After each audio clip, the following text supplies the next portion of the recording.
इस बगैरत इंसान दी, इस जलील इंसान दी हरकत चेक करना। मासूम बच्चियां जिन्हां दी उम्र हैगियां वा 10 ਤੋਂ 12 ਸਾਲ, ਉਹਨਾਂ ਬੱਚੀਆਂ ਦੇ ਨਾਲ ਜ਼ਨਾ ਕਰਦਾ ਰਿਹਾ, ਜਿਸਮ ਦੇ ਹਿੱਸੇ ਨੋਚਦਾ ਰਿਹਾ। ਤੁਸੀਂ ਉਹ ਵੀਡੀਓ ਦੇਖ ਲਵੋ ਨਾ, CCD ਦੇ ਕੋਲੋਂ ਬੰਦਾ ਲੈ ਕੇ ਨਾ, ਤੇ ਯਕੀਨ ਕਰੋ ਆਪ ਮਾਰ ਦਿਓ। अस्सलाम वालेकुम। अच्छा जी, ਅਸੀਂ ਪਹਿਲੇ ਵੀ ਬੜੀ ਦਫਾ ਕਿਹਾ ਵਾ ਕਿ ਆਪਣੇ ਬੱਚੇ ਔਰ ਬੱਚਿਆਂ ਦੇ ਉੱਪਰ ਨਜ਼ਰ ਰੱਖਿਆ ਕਰੋ।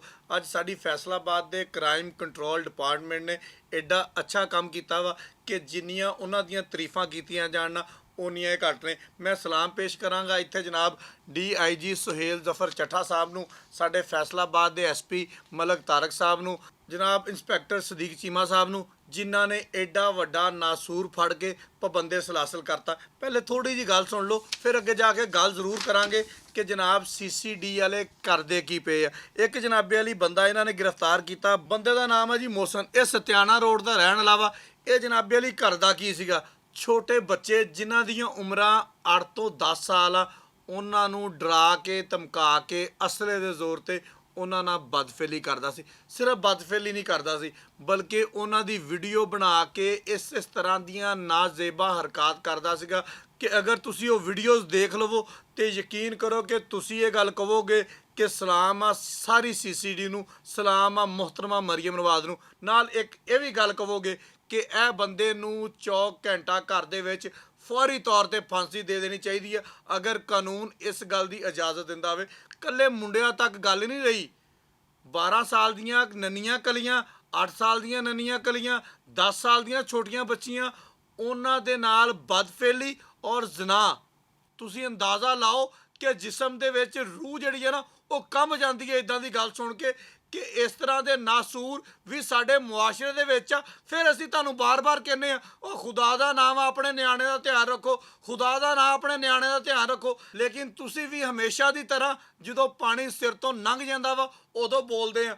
ਹੁਣ ਜਨਾਬੇ ਵਾਲੀ ਉਸ ਬੰਦੇ ਦੇ ਮੋਬਾਈਲ ਦੇ ਵਿੱਚ ਦਰਜਨਾਂ ਦੇ ਹਿਸਾਬ ਨਾਲ ਬੱਚਿਆਂ ਦੀ ਵੀਡੀਓ ਆ, ਦਰਜਨਾਂ ਦੇ ਹਿਸਾਬ ਨਾਲ ਬੱਚੀਆਂ ਦੀ ਵੀਡੀਓ ਆ, ਜਿਨ੍ਹਾਂ ਦੇ ਨਾਲ ਇਸ ਤਰ੍ਹਾਂ ਦੀਆਂ ਨਾਜ਼ੇਬਾ ਹਰਕਤ ਹੋ ਰਹੀਆਂ ਵਾ ਕਿ ਮੈਂ ਉਹ ਬਿਆਨ ਨਹੀਂ ਕਰ ਸਕਦਾ। ਅਗਰ ਮੈਂ ਬਿਆਨ ਕਰਾਂਗਾ ਤੇ ਤੁਹਾਡੇ ਵਰਗੇ ਆ ਕੇ ਕਹਿ ਦਿੰਦੇ ਆ ਮੀਆਂ ਸਾਹਿਬ ਅਲਫਾਜ਼ ਤੋਂ ਅੱਛੇ ਇਸਤੇਮਾਲ ਕਰੇ। ਇਹਨਾਂ ਦਰਿੰਦਿਆਂ ਦੇ ਵਾਸਤੇ ਅਲਫਾਜ਼ ਨਹੀਂ ਇਸਤੇਮਾਲ ਹੋਣੇ ਚਾਹੀਦੇ, ਜੋ ਹਕੀਕਤ ਆ ਮੈਂ ਉਹੀ ਬਿਆਨ ਕਰ ਦੇਵਾਂ ਤਾਂ ਕਿ ਸਾਡੇ ਆਉਣ ਵਾਲੇ ਬੱਚੇ ਜਿਹੜੇ ਆ ਉਹ ਇਸ ਗੱਲ ਤੋਂ ਕੋਈ ਸਬਕ ਸਿੱਖ ਲੈਣ, ਸਾਡੀਆਂ ਮਾਵਾਂ ਭੈਣਾਂ ਇਹ ਤੋਂ ਸਬਕ ਸਿੱਖ ਲੈਣ। ਲੇਕਿਨ ਤੁਸੀਂ ਹਮੇਸ਼ਾ ਉਲਟ ਸਾਈਡ ਤੇ ਗੱਲ ਲੈ ਕੇ ਜਾਣੀ ਹੁੰਦੀ ਆ ਵੀ ਝੜੀ ਗੁੱਲਾ ਨਾ ਕਿਹਾ ਕਰ, ਇਸ ਤਰ੍ਹਾਂ ਦੇ ਅਲਫਾਜ਼। ਹੋਰ ਮੈਨੂੰ ਦੱਸੋ, ਮੈਂ ਸਿੱਧੀਆਂ ਗੱਲਾਂ ਕਰਦਿਆਂ ਵਿੱਚ ਫਿਰ ਤੁਸੀਂ ਬੜੇ ਚੰਗੇ ਰਹੋਗੇ। ਵੀ ਆਪਣੇ ਨਿਆਣਿਆਂ ਦੀ ਹਿਫਾਜ਼ਤ ਆਪ ਕਰੋ। CCD ਵਾਲੇ, ਪੁਲਿਸ ਵਾਲੇ, ਬਾਕੀ ਸਾਰੇ ਅਦਾਰੇ ਆਪਣੀਆਂ ਆਪਣੀਆਂ ਜ਼ਿੰਮੇਵਾਰੀਆਂ ਅਦਾ ਕਰਦੇ ਪਏ ਆ, ਲੇਕਿਨ ਤੁਸੀਂ ਵੀ ਆਪਣੇ ਬੱਚਿਆਂ ਦਾ ਖਿਆਲ ਆਪ ਰੱਖੋ। ਸਫਾਕ ਮੁਲਜ਼ਮ ਉਹਨਾਂ ਬੱਚਿਆਂ ਨੂੰ ਖਾਸ ਤੌਰ ਤੇ ਟਰੈਪ ਕਰਦਾ ਸੀ ਜਿਨ੍ਹਾਂ ਬੱਚਿਆਂ ਨੂੰ ਇਹਨਾਂ ਗੱਲਾਂ ਦੀ ਬਿਲਕੁਲ ਸਮਝ ਨਹੀਂ ਹੁੰਦੀ ਸੀ। ਉਹਨਾਂ ਨੂੰ ਮੁਖਤਲਿਫ ਤਰੀਕਿਆਂ ਨਾਲ ਵਰਗਲਾ ਕੇ, ਮੁਖਤਲਿਫ ਤਰੀਕਿਆਂ ਨਾਲ ਡਰਾ ਕੇ, ਧਮਕਾ ਕੇ, ਆਪਣੀ ਕੋਈ ਮਖਸੂਸ ਜਗ੍ਹਾ ਬਣਾ ਕੇ ਉੱਥੇ ਖੁਫੀਆ ਕੈਮਰਾ ਲਾ ਕੇ ਤੇ ਜਨਾਬ ਉਹਦੀ ਵੀਡੀਓ ਬਣਾ ਕੇ ਤੇ ਉਸ ਤੋਂ ਬਾਅਦ ਫਿਰ ਉਹਨਾਂ ਨੂੰ ਬਲੈਕਮੇਲ ਕਰਦਾ ਸੀ। ਉਹਨਾਂ ਛੋਟੇ ਬੱਚਿਆਂ ਨੂੰ ਕੀ ਪਤਾ ਕਿ ਇਹਨਾਂ ਨੂੰ ਕੀ ਬਲੈਕਮੇਲ ਹੁੰਦਾ। ਖੈਰ ਜੀ, CCD ਨੇ ਮੁਕੱਦਮਾ ਦਰਜ ਕਰਕੇ ਮੁਲਜ਼ਮ ਨੂੰ ਗ੍ਰਿਫਤਾਰ ਕਰ ਲਿਆ ਵਾ। ਹੁਣ ਇੱਥੇ ਮਜ਼ੀਦ ਤਫਤੀਸ਼ ਦਾ ਅਮਲ ਜਾਰੀ ਆ।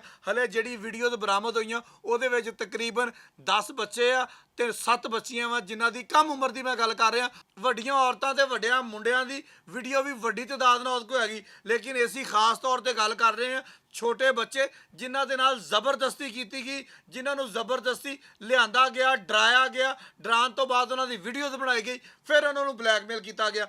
ਹੁਣ ਅੱਗੇ ਅੱਗੇ ਆ ਜਾਓ ਉਹ ਬੰਦੇ ਜਿਹੜੇ ਹਮੇਸ਼ਾ ਦੀ ਤਰ੍ਹਾਂ CCD ਨੂੰ ਕ੍ਰਿਟੀਸਾਈਜ਼ ਕਰਦੇ ਆ, ਇਹ 'ਤੇ ਤਨਕੀਦ ਕਰਦੇ ਆ। ਉਹਦੇ ਵਿੱਚ ਕੁਝ ਨਾਮ ਨਿਹਾਦ ਕਾਨੂੰਨਦਾਨ ਨੇ, ਕੁਝ ਨਾਮ ਨਿਹਾਦ ਸਹਾਫੀ ਨੇ, ਕੁਝ ਨਾਮ ਨਿਹਾਦ ਹੋਰ ਵੀ ਬੰਦੇ ਨੇ ਜਿਨ੍ਹਾਂ ਨੇ ਆ ਕੇ ਸਿਰਫ ਇੱਕੋ ਹੀ ਗੱਲ ਰੱਟੀ ਹੁੰਦੀ ਆ ਵੀ CCD ਵਾਲੇ ਤਾਂ ਜਨਾਬ ਮਾਵਰਾ ਅਦਾਲਤ ਕਤਲ ਕਰਦੇ ਪਏ ਆ, CCD ਵਾਲੇ ਤਾਂ ਫੜ ਫੜ ਕੇ ਬੰਦੇ ਮਾਰੀ ਜਾਂਦੇ ਆ। ਮੈਨੂੰ ਤੁਸੀਂ ਆਪਣੀ ਅਮਾਨੀ ਕੁਰਾਨੀ ਗੱਲ ਦੱਸਣੀ ਆ, ਅੱਜ ਕੋਈ ਲੁਕਣ ਵਾਲੀ ਗੱਲ ਨਹੀਂ ਹੈਗੀ।